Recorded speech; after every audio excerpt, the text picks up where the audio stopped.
समझना ऐसे। क्वेश्चन देखो,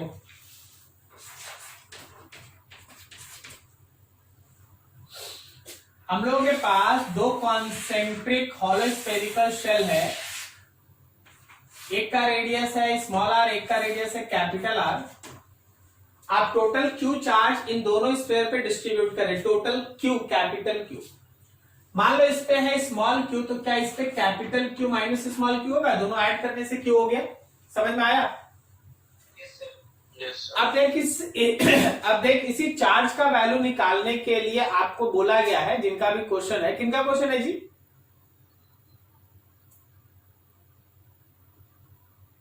हेलो, किसका क्वेश्चन था? नहीं सर। चलो ठीक, अभी देख क्वेश्चन में लिखा है, अकॉर्डिंग टू क्वेश्चन लिखा है कि जो सरफेस चार्ज डेंसिटी, मान लो हम लोग इसको 1 इसको 2 लिख रहे हैं, जो सरफेस चार्ज डेंसिटी 1 का वही 2 का है। ये सरफेस चार्ज डेंसिटी सेम लिखने के पीछे कारण है कि आप स्मॉल क्यू निकाल ले, तो क्या हम लोग Q1 को सिग्मा 1 को हम लोग लिख सकते हैं Q by 4 pi R square, और इसको हम लोग लिख सकते हैं Q minus Q divided by 4 pi capital R square. तो ये 4 पाई से 4 पाई कैंसिल, आपको मिला small Q divided by R square, इस capital Q minus small Q divided by R square. ठीक है, अभी जरा गौर करो,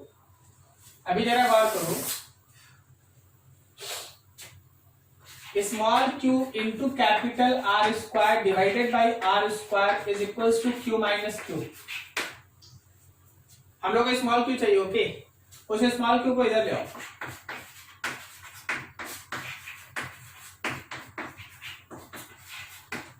small Q bar R square by R square plus 1 is Q, so small Q will be equals to Q small R square divided by R square plus R square. तो ये तुम्हारे पास स्मॉल क्यू का value हो गया। अब question बोल रहा है कि कॉमन सेंटर पे पोटेंशियल बताओ, जो कॉमन सेंटर है वहां पोटेंशियल बताओ। तो देखिए जी, जो कॉमन सेंटर है वो दोनों शेल के अंदर है, मतलब वहां 1 का भी पोटेंशियल होगा और 2 का भी पोटेंशियल होगा, दोनों को ऐड कर दीजिए। क्या आप सीखे थे किसी भी सेल के अंदर का पोटेंशियल वही होता है जो सेल के सरफेस पे होता है, जो सेल के सरफेस पे होता है, सही है। तो याद रखना 1 के लिए के क्यू बाई स्मॉल आर और 2 के लिए के Q minus Q by capital R. बस स्मॉल क्यू का वैल्यू पुट करके सॉल्व कर दो, जो आएगा वही आंसर। समझ में आया?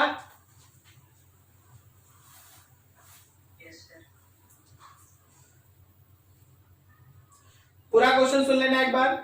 A charge Q is distributed over two concentric hollow spheres of radii small r and capital R such that their surfaces densities are equal. Find the potential at the common center. हम लोग को common centre पे potential find out करना था, ठीक है। चलो note कर लो इसको। देखो एक और क्वेश्चन है,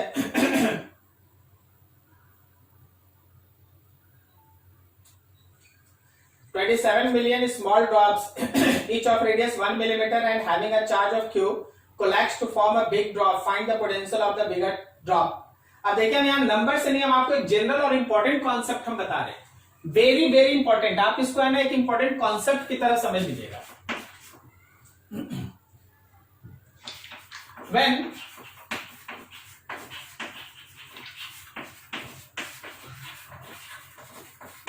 When drops collapse together,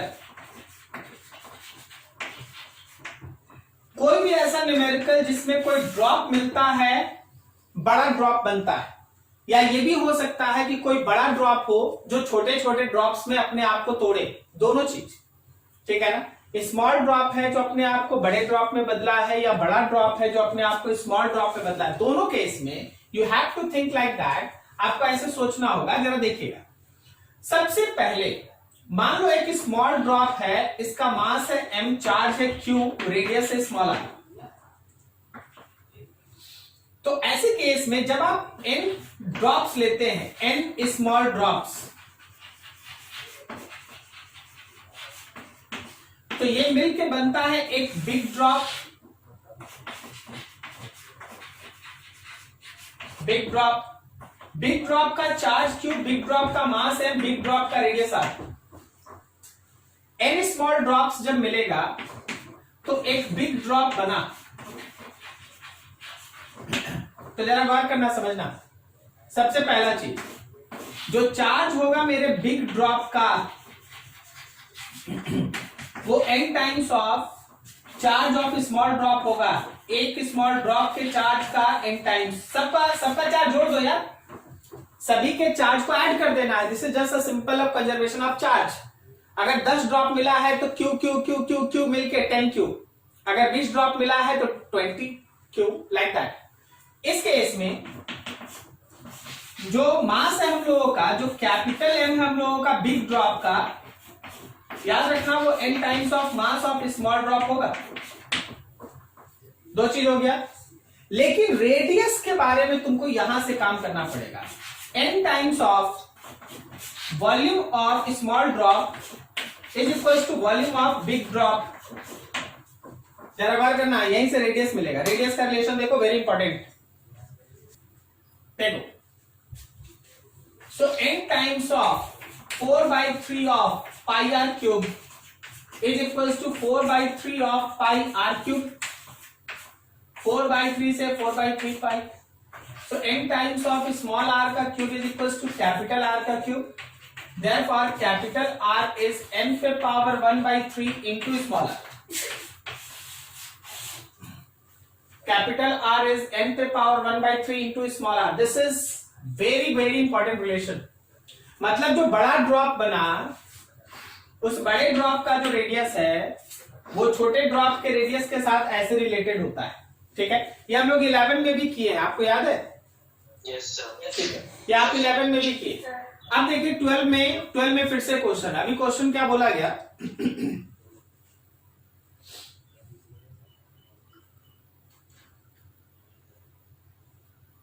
एक मिनट जस्ट।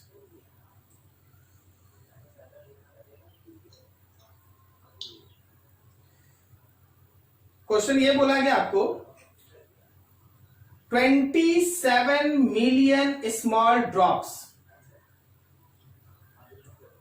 ठीक है, 27 million small drops according to question. अब चलो, तो नंबर है 27 million 10 to the power 6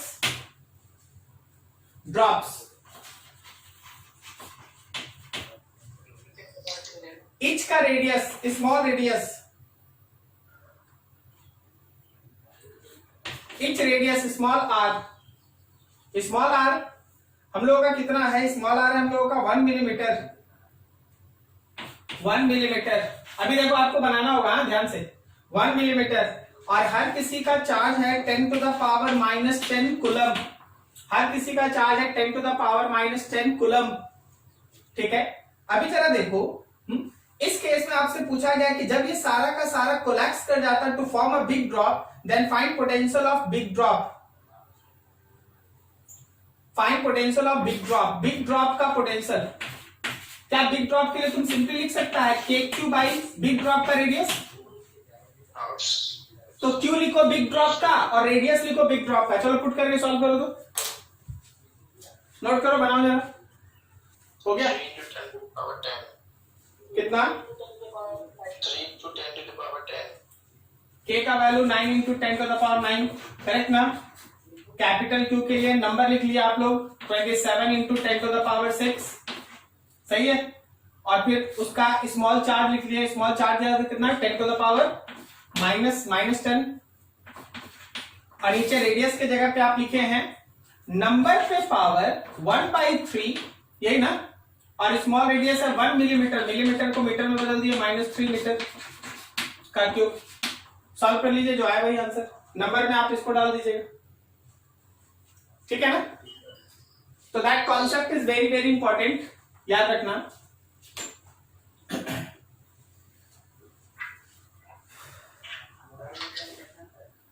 Two conducting plates X and Y, each having large surface area A, are placed parallel to each other as shown in figure. So the XY plate parallel placed here. The plate X is given a charge Q, whereas the other is neutral. Find the surface charge. Wait.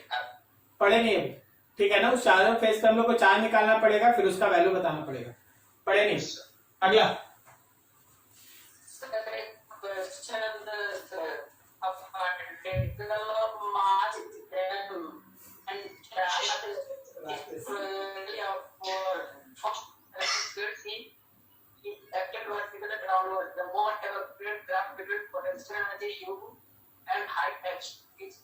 हाँ हाँ हाँ राकेश साहब, बिल्कुल याद आया तुम्हारा question था। ठीक है, वेट वेट वेट वेट था।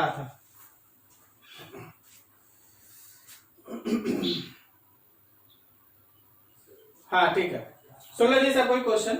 A particle of mass m and charge q is projected vertically upward. A uniform electric field E is acted vertically downward. The most appropriate graph between potential energy, जिसमें आपको gravitational और electrostatic दोनों लेना है, and height h के साथ इसका plot आपको बताना है। जरा बात कीजिएगा, समझिए क्वेश्चन हम दिखा रहे हैं, आप समझिए। ये वर्टिकल लाइन है, ठीक है, वर्टिकल लाइन। और आप ध्यान रखें कि इस एनवायरनमेंट में नीचे की तरफ E है, इलेक्ट्रिक फील्ड लगा है, और ये E का डायरेक्शन नीचे की तरफ है। अभी मान लो ये अर्थ का सरफेस है, ऑब्वियसली यहां से हाइट आप 0 लेके स्टार्ट करें। आप यहां पे एक पर्टिकुलर बॉडी को जिसका मास m है और चार्ज q है, उसको आप ऊपर की तरफ फेंकें। जब आप इसको ऊपर की तरफ फेंकेंगे तो ध्यान रखिए कि इस पे दो फोर्स नीचे के। आपका इनिशियल वेलोसिटी मान लो u है ऊपर की तरफ, तो ध्यान रखना कि इस पर्टिकुलर बॉडी पे दो फोर्स है जो नीचे लग रहा है। क्या सही बोल रहे हैं? एक mg भी लग रहा है नीचे और एक q भी तो नीचे ही लगेगा। तो जैसे जैसे ये ऊपर जाएगा, जैसे जैसे ये ऊपर जाएगा, इसका पोटेंशियल एनर्जी बढ़ेगा या घटेगा? बढ़ेगा। कौन सा पोटेंशियल एनर्जी बढ़ेगा? Gravitational potential energy. तो क्या इलेक्ट्रिक पोटेंशियल एनर्जी पे कोई इफेक्ट नहीं पड़ेगा? इलेक्ट्रिक पोटेंशियल एनर्जी भी तो इंक्रीज करेगा,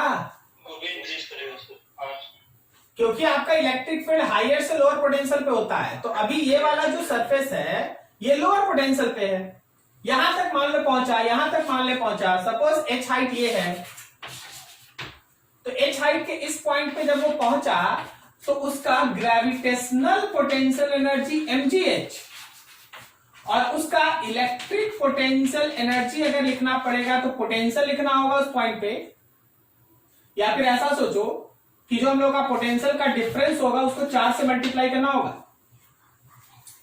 अब पोटेंशियल का डिफरेंस कैसे निकलेगा? तो सिंपली निकलेगा E इंटू डी से। पढ़ा? कोई बोलेगा सर माइनस साइन छूट गया। याद देगा कि यार माइनस साइन का काम होता है केवल डायरेक्शन बताना, तो इलेक्ट्रिक फील्ड ऑलरेडी ऊपर से नीचे है, सही है। तो क्या हम इसको h हाइट के लिए, इलेक्ट्रिक फील्ड तो यूनिफॉर्म है, h हाइट के लिए यहां h लगा दें? ठीक है। अब देखो, अब अगर हम उसका टोटल पोटेंशियल एनर्जी लिखते हैं तो उसमें ग्रेविटेशन और उसमें इलेक्ट्रिक दोनों आएगा। ग्रेविटेशन वाला आ गया mgh और इलेक्ट्रिक वाला आ गया eqh। इसमें से h आप कॉमन ले सकते हैं, तो mg प्लस qe। सही जा रहे हैं जी? तो अब अगर कोई बोले कि आप एक ग्राफ प्लॉट करो, ग्राफ प्लॉट किसके बीच? पोटेंशियल एनर्जी और h के बीच, तो क्या वो स्ट्रेट लाइन होगा? ठीक है ना। तो वो एक स्ट्रेट लाइन ग्राफ है। आपके पास 4 ऑप्शन है, उसमें एक ऑप्शन है जो स्ट्रेट लाइन है, ए वाला ही है। ठीक है राकेश बाबू, समझे? हाँ गुड, ठीक है। हाँ हाँ देख रहे वो सब थ्योरी है, पढ़ता कहाँ नहीं। रुक जा उसको बता लेने दो, ये अच्छे से समझो, अच्छे से। ठीक है, यहां से यहां तक mgh, इसमें तो कोई दिक्कत नहीं होगा, क्लियर। लेकिन इसको कैसे लिखे ये समझा सब? हम चेंज लिख दिया, चेंज को सीधा E.dr लिखे। चेंज इसलिए लिख दिया क्योंकि यही हम लोग का रेफरेंस लेवल है, तो यहाँ ग्रेविटेशनल वाला भी 0 है और यहाँ इलेक्ट्रिक पोटेंशियल एनर्जी भी 0 है। ठीक है, तो ये जैसे शॉर्टकट में लिखा गया, माइनस नहीं लिया गया, आप समझ पा रहे हैं ना क्यों ऐसा हुआ? माइनस का और डायरेक्शन होता है तो वो हम लोग ड्रॉ कर लेते। क्लियर है? ठीक, पढ़िए, नोट कर लो इसको।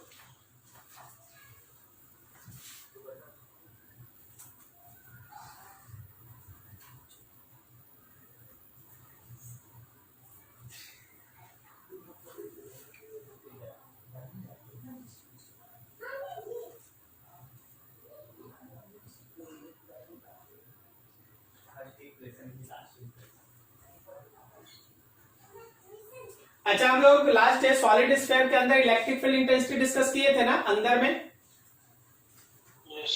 कितना था फॉर्मूला? बोलो फॉर्मूला। अरे अंदर पूछ रहे, अंदर अंदर।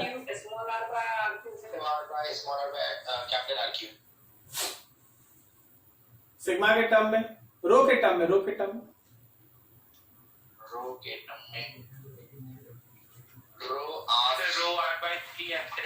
हाँ very good, rho R by 3 epsilon naught, rho R by 3 epsilon naught, सही है। अभी देखो राकेश कुमार का ही है ना, बहुत 3-4 क्लास पहले का भेजा हुआ एक क्वेश्चन है, हम देख रहे हैं कि वो भी है ना बन जाएगा। और भी साहिल भी इस क्वेश्चन को भेजे थे मेरे पास कि कोई एक स्फेरिकल पोर्शन है जिसके अंदर से एक सॉलिड स्फीयर को आप रिमूव कर दिए हैं, उसके अंदर का इलेक्ट्रिक फील्ड बताना है, जो एम्प्टी स्पेस है वो। और ये क्वेश्चन 1-2 और जगह से मेरे पास आया है कि सर इसको बता दीजिएगा। तो अभी देखो लास्ट टाइम हम लोग उस चीज को पढ़े तो हम लोग उसको भी डिस्कस कर लिए। ये समझ में आया? बढ़िया क्वेश्चन था, ये समझ में आया सबको? ठीक है, चलो अगला क्वेश्चन देखो। क्वेश्चन क्या है? तुम्हारे पास एक इस तरह का सॉलिड स्फीयर है चार्ज का,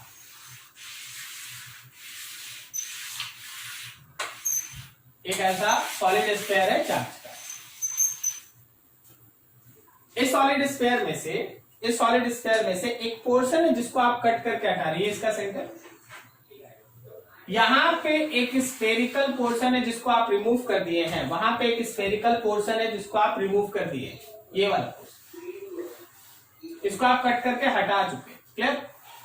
तो बोला गया कि इस स्फेरिकल पोर्शन के अंदर, इस स्फेरिकल पोर्शन के अंदर कोई एक पॉइंट लीजिए, कोई भी, मान लीजिए P है, और वहां इलेक्ट्रिक फील्ड इंटेंसिटी का वैल्यू बता दो या फिर कैसे वो वैरी करता है, ये सब बता दो। ऐसा ही क्वेश्चन है, ठीक है? देखना, ये देखने में छोटा है, ऑब्जेक्टिव है, लेकिन है इसके अंदर बहुत कुछ।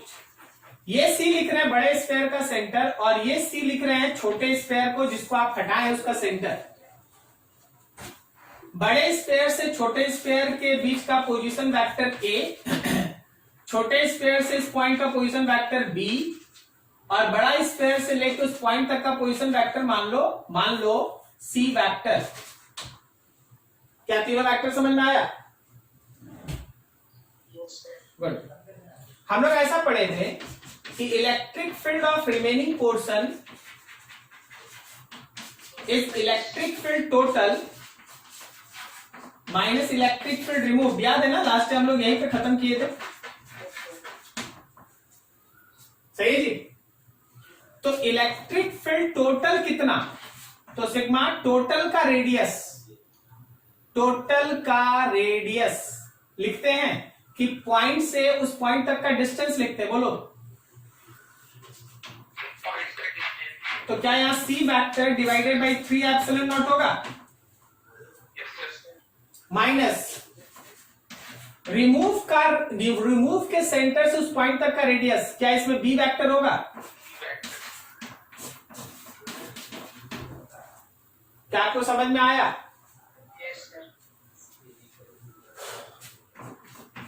रो by 3 epsilon naught common, C vector minus B vector, सही जा रहे हैं? Now use triangle law, using triangle law. तो जरा गौर करना है, A plus B C, A plus B is equals to C,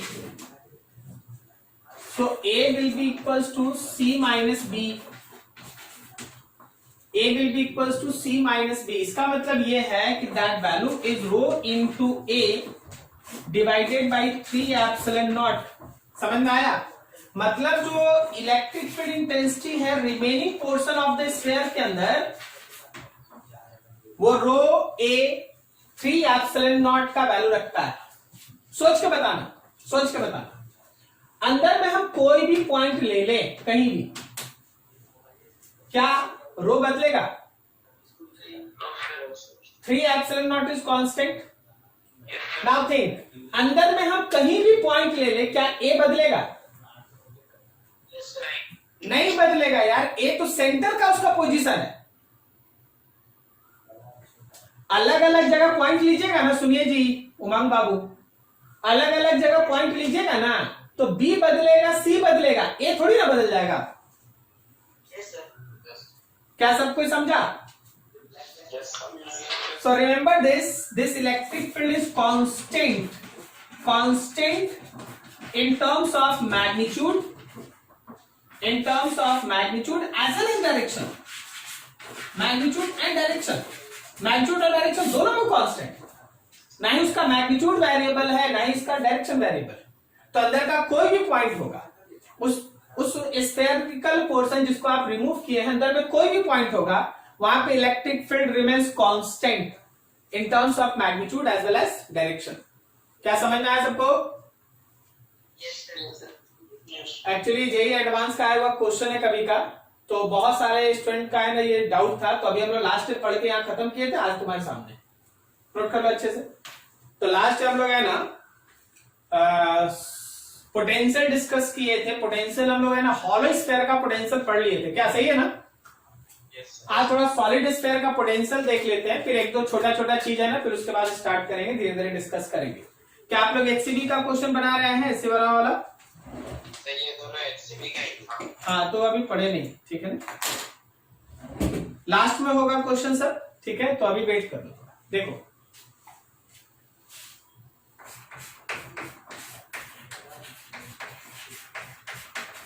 concept of electric potential of any solid sphere of charge।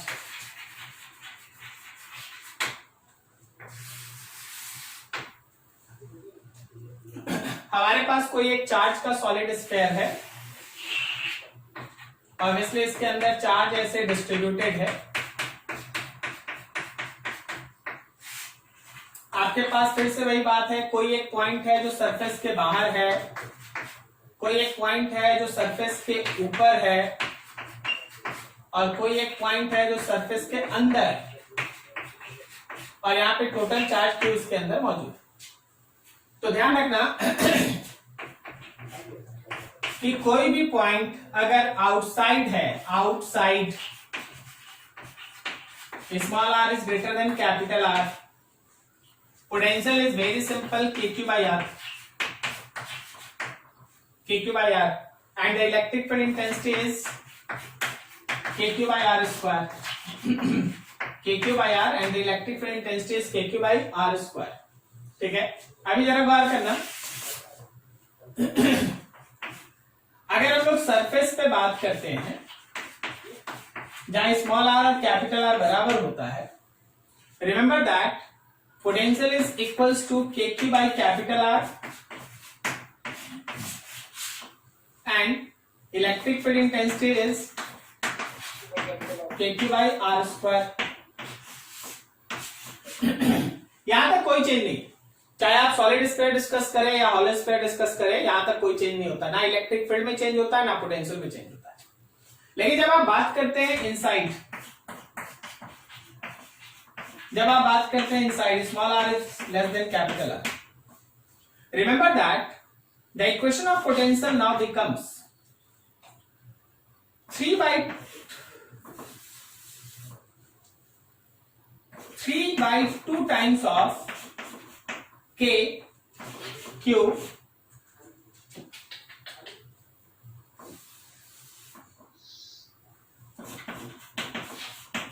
KQ by 2r³ bracket में 3r² minus small r square. KQ by 2r³ bracket में 3r² minus small r²। ये formula चलता है जब आप अंदर बात करते हैं, ठीक है। अंदर तुम्हारे पोटेंशियल का ये इक्वेशन होता है, KQ बाई 2r³ ब्रैकेट में 3r² माइनस स्मॉल r²। अब जरा गौर करना, और अंदर का इलेक्ट्रिक फील्ड तो आपको याद होगा ना, सॉलिड स्फीयर के अंदर का इलेक्ट्रिक फील्ड आपको याद है क्या? KQ small r divided by r³। KQ small r divided by r³, सही है ना? आप अभी पोटेंशियल पे ध्यान लगाइएगा, ई का डिस्कशन पहले हो चुका है, बस हम आपके पैरेलल में लिखते चलते हैं, फॉर्मूला याद हो जाए। जब आप बात करते हैं सेंटर पे, तो सेंटर वो जगह जहां r 0, तो जैसे ही आप स्मॉल r की जगह 0 पुट कीजिएगा, 3r² divided by 2r³ solve करके 3/2 ऑफ KQ बाई r बचेगा। तो मेरे सेंटर पे पोटेंशियल होता है 3/2 of KQ by r, 3/2 of KQ by r। Clear है? अब सरफेस पे कितना था? तो सरफेस पे जहां स्मॉल r कैपिटल R के बराबर था, वहां पे ये पोटेंशियल था KQ बाई r। तो जरा बताओ पोटेंशियल बड़ा कहां है, सरफेस पे या सेंटर पे? सेंटर पे बड़ा, ठीक है ना, सेंटर पे। तो when you draw proper graphical representation for this potential versus small r, r equals to 0, यहां पे मान ले कैपिटल R है, ठीक है। तो जरा गौर करना, ये ग्राफ कुछ ऐसा चलता है। जो हम लोगों का सेंटर है वहां का पोटेंशियल सबसे ज्यादा, जब सरफेस पे पहुंचेगा तो पोटेंशियल कुछ इतना और फिर बाहर। तो देख ये ग्राफ तुम्हारा ऐसा चलता है, ये रहा, यहां से लेके यहां तक डिक्रीजिंग, उसके बाद फिर जैसे होता है वैसे होता है। तो यहां सबसे पहला है 3/2 ऑफ KQ बाई r, और फिर सरफेस पे है ये KQ बाई r, और फिर बाहर तो आप देख ही रहे हैं कि V प्रोपोर्शनल 1/r, ये वाला V प्रोपोर्शनल 1/r। तो जब कभी भी आपके पास कोई सॉलिड स्फीयर रहे, पोटेंशियल के इक्वेशन में आप इस तरीके से इसका वेरिएशन देखते हैं। सोच के बताना, कोई एक स्फेरिकल कंडक्टर है और कोई एक सॉलिड स्फीयर ऑफ चार्ज है, दोनों में इक्वल चार्ज दे दिया गया है, दोनों में इक्वल चार्ज दे दिया गया है, दोनों का रेडियस सेम है, ठीक है। किसके सेंटर पे ज्यादा पोटेंशियल, सॉलिड स्फीयर या फिर hollow spherical shell?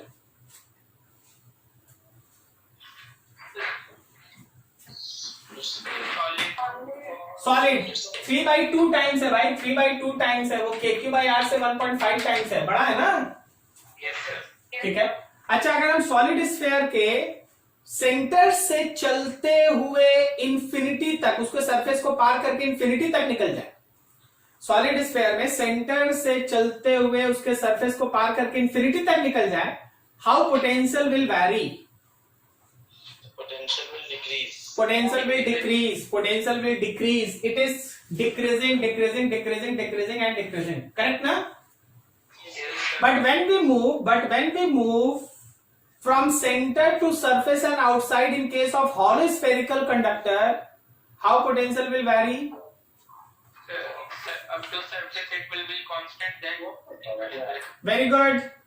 From center to surface, it remains constant, and then after it is decreasing. सही जा रहे हैं? yes sir. Yes, sir. सो आपको ये सारा चीज ध्यान रखना पड़ेगा, आपको ये सारा चीज ध्यान रखना पड़ेगा। अब यहाँ पे एक लास्ट चीज लिख देते हैं, समझ लीजिएगा आप लोग। जैसे हम लोग अभी इलेक्ट्रिक फील्ड पे कुछ क्वेश्चन बना रहे थे, कोई पोर्शन रिमूव हो जा रहा था। मान लो जैसे मेरे पास ये एक सॉलिड स्फेरिकल कंडक्टर है, चार्ज्ड है, okay, this is charged, charge, और हम इसमें से एक छोटा सा पोर्शन कट करके निकाल दिए। मान लो ये पोर्शन हम कट करके यहां से निकाल दिए, ठीक है, ये पोर्शन रिमूव्ड है। और फिर हम तुमसे ये बोले कि जो पोर्शन बच गया है उस पोर्शन की वजह से अंदर में एक पॉइंट है, पोटेंशियल बताओ एट पी, ठीक है ना। If sigma is Q by 4/3 pi are cube is charge density. कैसे सॉल्व करेगा? बाकी सब डाटा दिया है, डिस्टेंस डिस्टेंस का जो जरूरत है वो सब क्वेश्चन में मेंशन है। मान लो डिस्टेंस डिस्टेंस का जरूरत है, क्वेश्चन अपने आप से दे दिया, कोई दिक्कत नहीं उसमें। ए है, बी है, ये सी है। अब अगर पोटेंशियल लिखना पड़े, नेट पोटेंशियल, तो कैसे लिखेंगे? क्योंकि पोटेंशियल स्केलर है, क्योंकि पोटेंशियल स्केलर है, इसलिए जो बिग था उसमें से जो रिमूव है उसको बस माइनस कर देंगे। क्या समझ में आया? नहीं समझा? अरे भाई, टोटल का जो पोटेंशियल होगा ना, उसमें से जिसको कट करके हटाया है ना, उसको माइनस कर दे, ठीक है ना। कोई एरो, कोई वेक्टर के साइन का जरूरत नहीं, क्योंकि we are dealing with scalar quantity, so there is no use of direction. बोले नहीं समझे? ठीक है। अब इस क्वेश्चन में क्या ट्विस्ट है? फिर क्या ट्विस्ट है? ट्विस्ट ये है कि तुम इन सारे फॉर्मूला में जहां जहां क्यू लिखा है, तुम इन सारे फॉर्मूला में जहां जहां क्यू लिखा है, तुम क्यू नहीं यूज कर सकता। क्वेश्चन दिया रो, तो क्यू की जगह क्या यूज करेगा? तो क्यू की जगह यूज करेंगे rho times of 4/3 pi are cube. अब समझा? Yes sir. ठीक है, तो ये आपके लिए होमवर्क रहा, उसको आप घर से बना के आइएगा, ठीक है। नोट कीजिए इसको अच्छे से।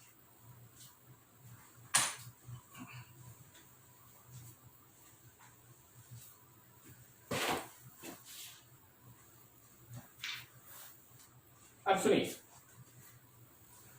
आगे जो हम लोग अभी डिस्कस कर रहे हैं उसमें आपके सामने है ना, चार्ज के डिस्ट्रीब्यूशन के केस में कैसे चार्ज को डिस्ट्रीब्यूट करते हैं, कैसे सरफेस चार्ज डेंसिटी लिखते हैं, कब कितना चार्ज कहां अपीयर होता है, इन सबको थोड़ा देख लेते हैं, ठीक है। जरा समझना ध्यान से, समझना ध्यान से। बहुत अच्छा इंटरेस्टिंग टॉपिक है, कॉन्सेप्ट ऑफ चार्ज डिस्ट्रीब्यूशन।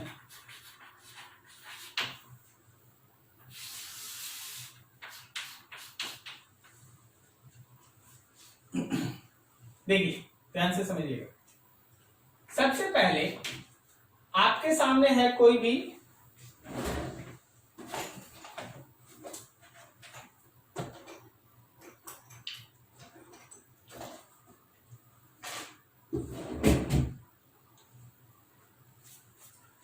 हम लोगों के पास है कोई एक स्फेरिकल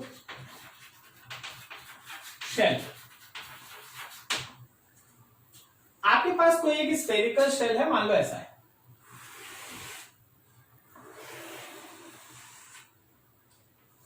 लाइक दैट। कोई भी आप स्फेरिकल शेल लेते हैं ना, तो ध्यान रखिएगा उसका कुछ ना कुछ थिकनेस होता है। हाँ, वो थिकनेस काफी कम होता है, तो हम लोग जनरली ऐसे प्लॉट नहीं करते, हम उसको पतला सा ऐसा गोल सा बना देते, लेकिन होता तो है। अब मान लो जैसे आप उसके अंदर क्यू चार्ज रखें, आप उसके अंदर क्यू चार्ज रखें। अगर आप उसके अंदर क्यू चार्ज रखे हैं, याद रखिए स्फेरिकल शेल मेटालिक, तो क्या इंडक्शन की वजह से इस क्यू का माइनस क्यू यहां डेवलप होगा और प्लस क्यू पर डेवलप होगा? कहीं नहीं समझ में आएगा बताइएगा, ठीक है। बहुत सारा मेहनत होने वाला है, तो लास्ट में मत बोलेगा सर शुरू से समझा दीजिए, तो याद रखिएगा जहां नहीं समझ में आएगा बोल दीजिए। ये क्यू है तो यहां माइनस क्यू फिर प्लस क्यू होगा, ठीक।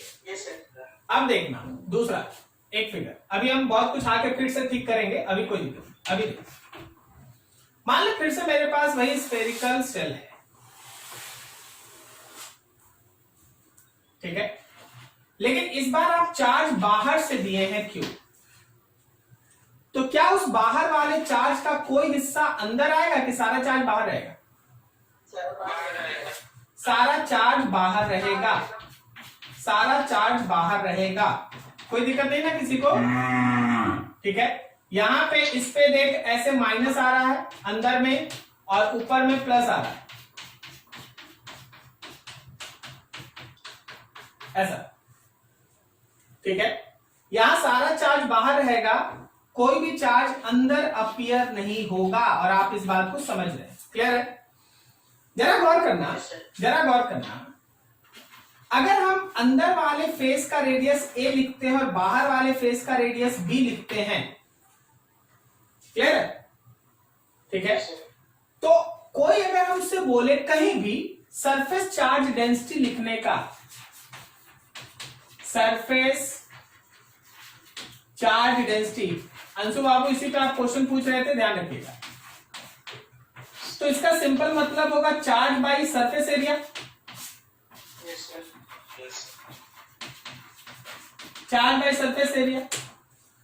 अब यहां देखो, अगर अंदर का रेडियस और बाहर का रेडियस अलग अलग है, जो जनरली किसी थिन सेल में नहीं होता, कोई भी सेल आप उठाते हैं ना तो उसमें अंदर और बाहर का रेडियस में अंतर नहीं होता, बात समझ रहे ना, बीच का वो मेटल बहुत कम होता है, तो हम लोग एकदम सेम ले लेते हैं। तो आप अगर अंदर वाला और बाहर वाले का एक ही रेडियस लिखते हैं, मान लीजिए आर लिखते हैं, आप स्मॉल आर लिखते हैं, तो आप इनर सरफेस का लिखिएगा -q डिवाइडेड बाई 4πr², और आप आउटर का लिखिएगा +q डिवाइडेड बाई 4πr²। समझा क्या?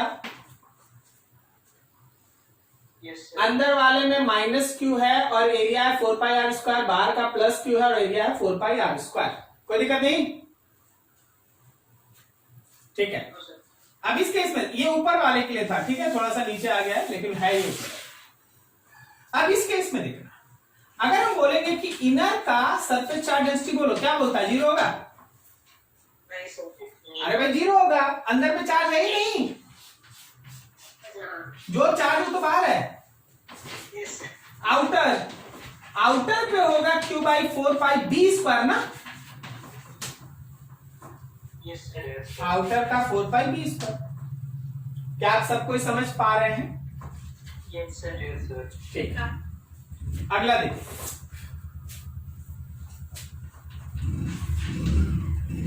अब हम सेल को है ना थोड़ा पतला पतला करके बना देते हैं। ये सेल है, अंदर बाहर 2 फेस है, ये भी सेल है, अंदर बाहर 2 फेस है। इसका रेडियस मान लो a है, इसका रेडियस मान लो b है। यहां पे अंदर में यहां पे चार्ज है +q, और इसको हम बाहर से चार्ज दे रखे हैं 4q। कुल मिला के मेरे पास 1 2 3 4 4 फेस हो गया। समझा क्या तुम लोग? 4 फेस, अंदर वाले स्फीयर का अंदर बाहर, बाहर वाले स्फीयर का अंदर बाहर, समझ रहा ना? 4 face. Now think about induction. यहां पे है +q, तो क्या यहां होगा -q, फिर इस फेस पे होगा +q, फिर इस फेस पे होगा -q, फिर इस फेस पे होगा +q। कोई दिक्कत किसी को? No sir. Very good. आगे सुनो। अब इस बेसिस पे अब अगर हम सरफेस चार्ज डेंसिटी लिखना स्टार्ट करें, तो सिग्मा ऑफ 1, जो 1 है मेरा 1, क्या वो answer -q divided by 4πa² है?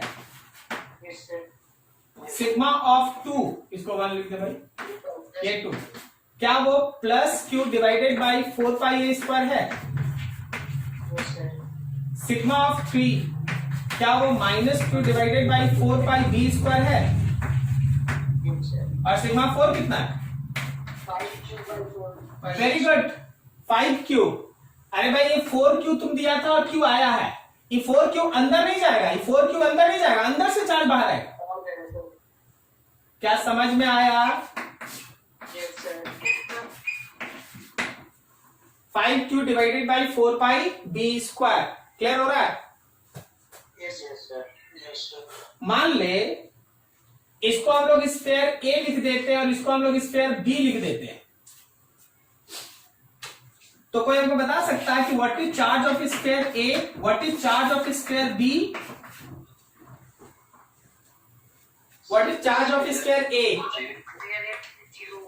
A का नेट चार्ज 0 है, जितना अंदर में माइनस उतना प्लस है, तो net charge of A is 0। And what is charge of sphere B? 4q। अब अगर हम इसमें तुमसे ये पूछे कि भाई सरफेस चार्ज डेंसिटी ए का बताओ, your answer is 0 and what is surface charge density of B, your answer is 4q divided by 4 pi B square. A square और बी स्क्वायर का आंसर अलग है, लेकिन एक एक फेस का पूछे तो आंसर अलग है। क्या आप समझ पा रहे हैं? Yes sir. बी स्क्वायर मतलब अंदर बाहर का सम, ए स्क्वायर मतलब अंदर बाहर का सम, लेकिन कोई तुमसे बोले कि अंदर का निकालो तो अंदर का निकालो, कोई बोले बाहर का निकालो, बाहर का निकालो। समझ पा रहा है? Yes sir. Yes sir. अब थोड़ा सा और इसमें आगे बढ़ते हैं। चार्ज के डिस्ट्रीब्यूशन में एक और सेक्शन आता है, वो होता है irregular shaped conductor. Irregular shaped conductor. मान ले कोई कंडक्टर है, ऐसा है, कोई एक कंडक्टर है ऐसा है, ठीक है।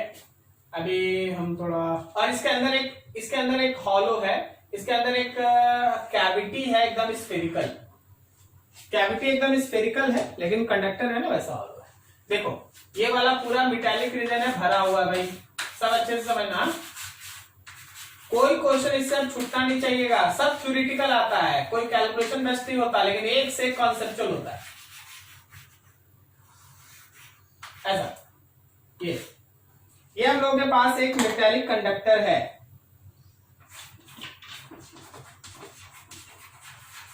This is metallic conductor. अब देखो, मान लो यहां पे रख दिए हैं चार्ज प्लस क्यू, और इसको बाहर से दे दिए हैं 3q। चलो स्टार्ट हो जाओ, बोलो यहां कितना डेवलप होगा? -q। -q। यहां कितना डेवलप होगा? Plus q। q। अरे मेटालिक कंडक्टर है तो इंडक्शन का चार्ज हमेशा इक्वल एंड अपोजिट होगा, उसमें चिंता ही नहीं करना। मेटालिक कंडक्टर है तो एक -q है तो दूसरा +q है, चाहे कोई भी शेप का। क्लियर है? अब देखो ध्यान से, हम तुमको एक चीज और सिखाना चाहते हैं कि चार्ज का जो डिस्ट्रीब्यूशन होता है, डिस्ट्रीब्यूशन ऑफ चार्ज, ये दो तरह का होता है। एक कहलाता है यूनिफॉर्म और दूसरा होता है नॉन यूनिफॉर्म। सर यूनिफॉर्म और नॉन यूनिफॉर्म का मतलब बताइए। ठीक, यूनिफॉर्म का मतलब है कि एकदम इक्वल चार्ज डिस्ट्रीब्यूशन, कहीं ज्यादा या कहीं कम नहीं, per unit area, per unit volume, per unit length charge equally divided है, उसको यूनिफॉर्म कहते हैं। और नॉन यूनिफॉर्म कहीं बढ़ गया, कहीं घट गया, कहीं ज्यादा हो गया, कहीं कम हो गया, कोई ना कोई तरीका है। हम तुमको एक सिंपल सा तरीका बताते हैं। यूनिफॉर्म वहां होगा if radius of surface is uniform. अगर सरफेस का रेडियस यूनिफॉर्म है तो यूनिफॉर्म होगा, और अगर radius of surface is non uniform, अगर रेडियस ऑफ सरफेस कहीं ज्यादा कहीं कम है तो नॉन यूनिफॉर्म होगा। वैसे हम आगे जाके एक प्रूफ करेंगे, लेकिन अभी हम लिख देते हैं कि surface charge density is proportional with 1/रेडियस। इस लाइन से कोई बता सकता है हमको क्या लिखा हुआ है? ये इस लाइन का मतलब है कि जहां रेडियस ऑफ कर्वेचर कम होगा वहां सरफेस चार्ज डेंसिटी ज्यादा होगा। ठीक है ना, ज्यादा होगा। चलिए सर इसको बताइए थोड़ा अच्छे से, देखिए आप ध्यान से। ये अंदर वाला जो तुमको फेस दिखाई दे रहा है वो स्फेरिकल है तो यूनिफॉर्म है, तो इसमें माइनस एकदम इक्वली स्पेस पे डिवाइडेड होगा, and that distribution is called uniform distribution. लेकिन ऊपर देखना, ऊपर में कहीं पे रेडियस ऑफ कर्वेचर बहुत छोटा है, करेक्ट? Yes sir. तो कहीं पे रेडियस ऑफ कर्वेचर बहुत बड़ा है। क्या सही बोल रहे हैं? Yes sir. ठीक है, कहीं पे रेडियस ऑफ कर्वेचर बहुत बहुत बहुत बहुत बहुत बड़ा है। क्या आप समझ पा रहे हैं?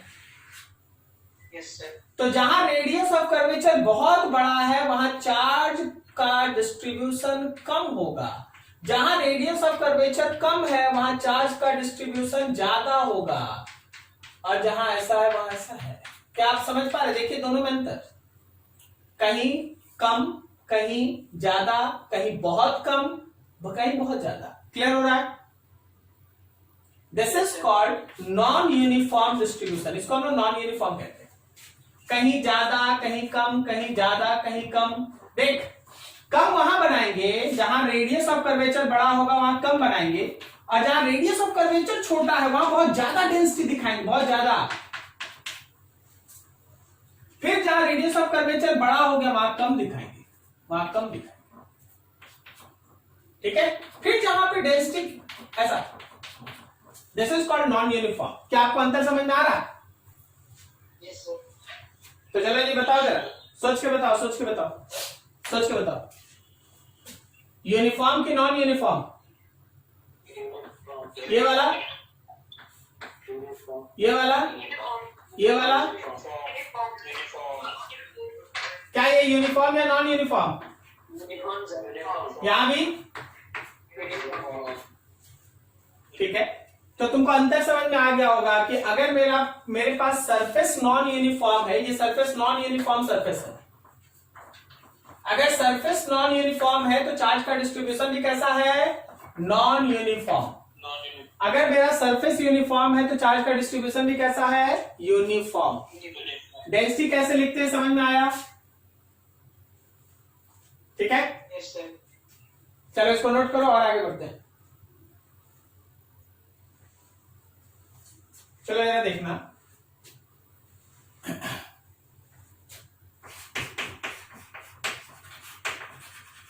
एडजस्टेंस of electric field intensity and variation in potential. किस किस पॉइंट पे इलेक्ट्रिक फील्ड इंटेंसिटी एग्जिस्ट करेगा और पोटेंशियल कैसे वेरी करेगा, तुम इसका सारे क्वेश्चन का आंसर अभी इस कॉन्सेप्ट से देगा, जरा ध्यान रखना। मान लो हम लोगों के पास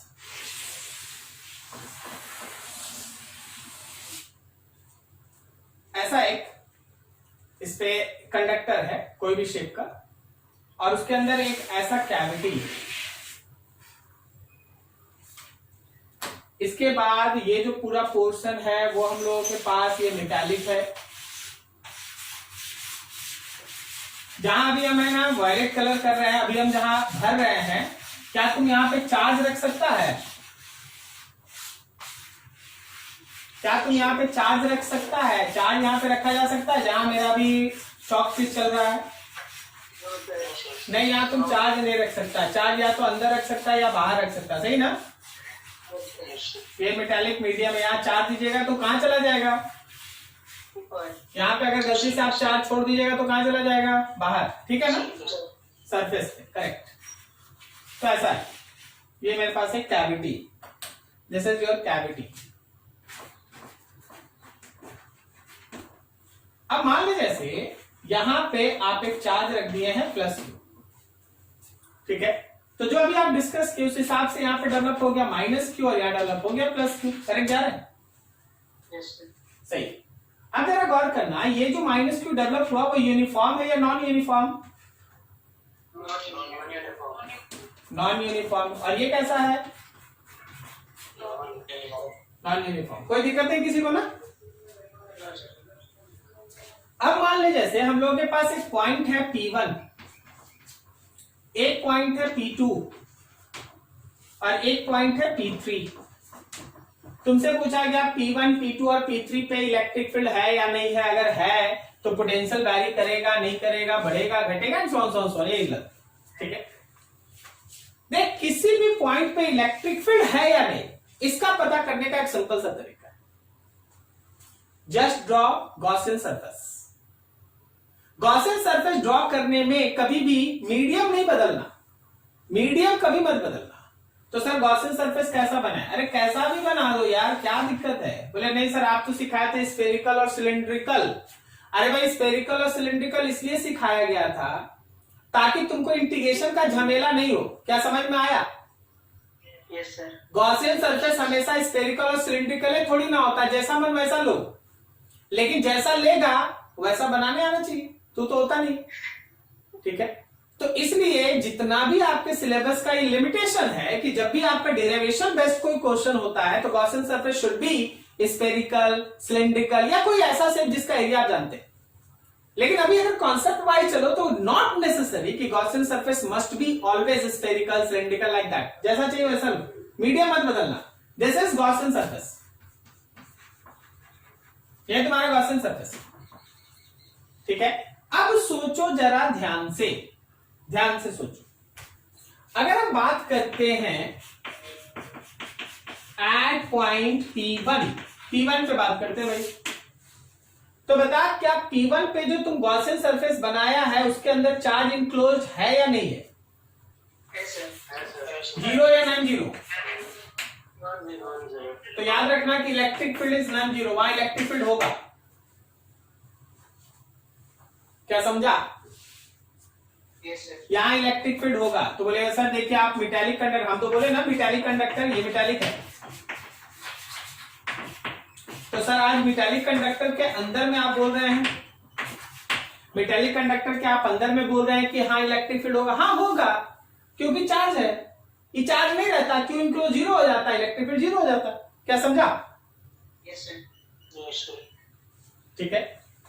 अब ये चीज, अच्छा जहां इलेक्ट्रिक फील्ड होगा क्या सोचता, पोटेंशियल क्या रिलेशन है? पोटेंशियल है E is equal to minus dV by dr, यही है ना? अगर मेरा E नॉन जीरो है, इसका मतलब पोटेंशियल वेरिएबल है। तो potential is variable not constant. अंदर के हर एक पॉइंट पे पोटेंशियल अलग अलग होगा, समझ में आ रहा? दूसरा, at point P2, now draw proper Gaussian surface. ये रहा P2 का गॉसियन सरफेस। बोलो जी Q enclosed,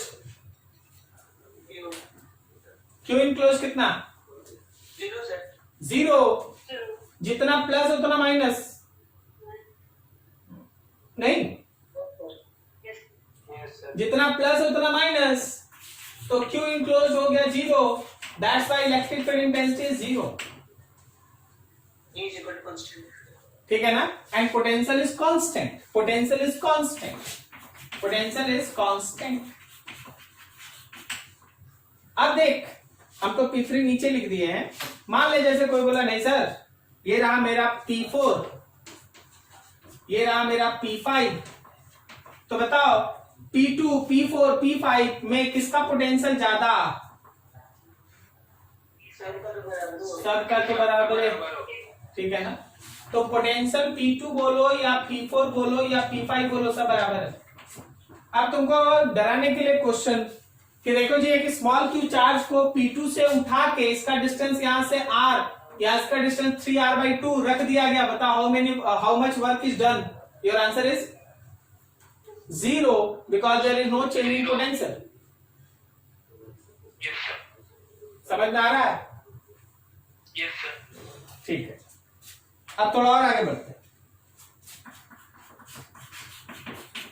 eight point P3 जाओ, P3 just draw proper Gaussian surface।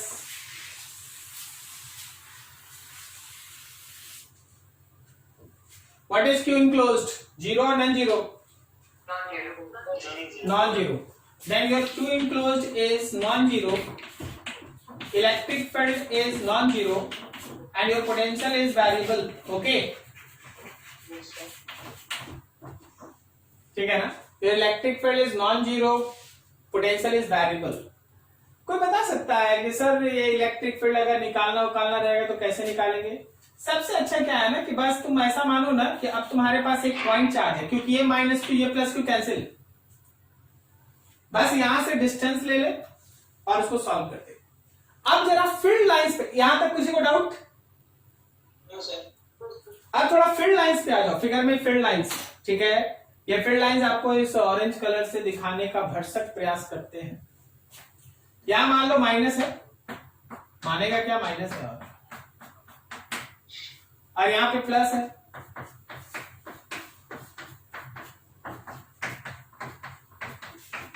कहीं ज्यादा कहीं कम, कहीं ज्यादा कहीं कम, क्योंकि नॉन यूनिफॉर्म है, लाइक दैट। देखिए इलेक्ट्रिक फील्ड लाइंस कैसे बनेगा, ये प्लस से निकलेगा, ये माइनस पे खत्म होगा, करेक्ट। ये प्लस से निकलेगा, ये माइनस पे खत्म होगा, प्लस से निकलेगा, माइनस पे खत्म होगा, प्लस से निकलेगा, माइनस पे खत्म होगा, और प्लस से निकलेगा, माइनस पे खत्म होगा, और प्लस से निकलेगा, माइनस पे। क्या तुमको समझ में आ रहा? Yes, sir. ऐसे बनाना कि कंडक्टर पे जब टर्मिनेट करे तो कैसा हो, परपेंडिकुलर। याद है, कंडक्टर पे जब टर्मिनेट करे तो कैसा हो, परपेंडिकुलर। और फिर जब दूसरे एंड से बाहर निकले, again it should be perpendicular. फिर जब दूसरे एंड से बाहर निकले, again it should be perpendicular. लग रहा नहीं समझ रहा है? समझ गया? वाह, गुड। तो जरा बताना, अंदर में पोटेंशियल वेरिएबल है, तुम बोला ना अंदर में सर देखिए P1 पॉइंट पे potential is variable. How potential will vary, variation का मतलब होता है क्या, बढ़ सकता है या घट सकता है, कुछ भी हो सकता है, सही जा रहा है, ठीक है ना। How potential will vary when anybody moves from charge to the surface, charge to inner surface, charge से inner surface अगर मूव करेंगे तो पोटेंशियल बढ़ेगा कि घटेगा? घटेगा। क्यों? तो डिस्टेंस चेंज हो रहे हैं, आर बढ़ रहा है। नहीं, ज्यादा अच्छा आंसर पता है क्या होगा सर, इलेक्ट्रिक फील्ड के डायरेक्शन में जा रहे हैं इसलिए पोटेंशियल घटेगा। क्या बोलता है? Yes sir. इलेक्ट्रिक फील्ड के डायरेक्शन में जा रहे हैं इसलिए पोटेंशियल क्या होगा, घटेगा। समझ में आ रहा जी? ठीक है। अब सोचना कि इसके अंदर कहीं भी चल रहे हैं तो पोटेंशियल बढ़ रहा घट रहा है, कांस्टेंट है, कांस्टेंट है, ठीक है ना। और बाहर में अगर हम कंडक्टर से चल के विदेश यात्रा, समझ गए, इंफिनिटी, फिर बढ़ रहा, इलेक्ट्रिक फील्ड के डायरेक्शन में जाए तो बढ़ जाएगा, हाँ घटेगा। Variable decreasing with distance, decreasing in direction of E, correct ना, E field lines, electric field lines के डायरेक्शन में घट रहा है। तो ये सब चीज है। क्या इसके बाद किसी को कोई डाउट हो रहा है कि कहां इलेक्ट्रिक फील्ड होगा कहां नहीं होगा? तो थोड़ा समय दीजिए, इतना रंगीन पिक्चर है, थोड़ा आराम से देखिए, ठीक है। और कोई डाउट हो तो बैठे यहीं पर। कहाँ क्या लिख दिए?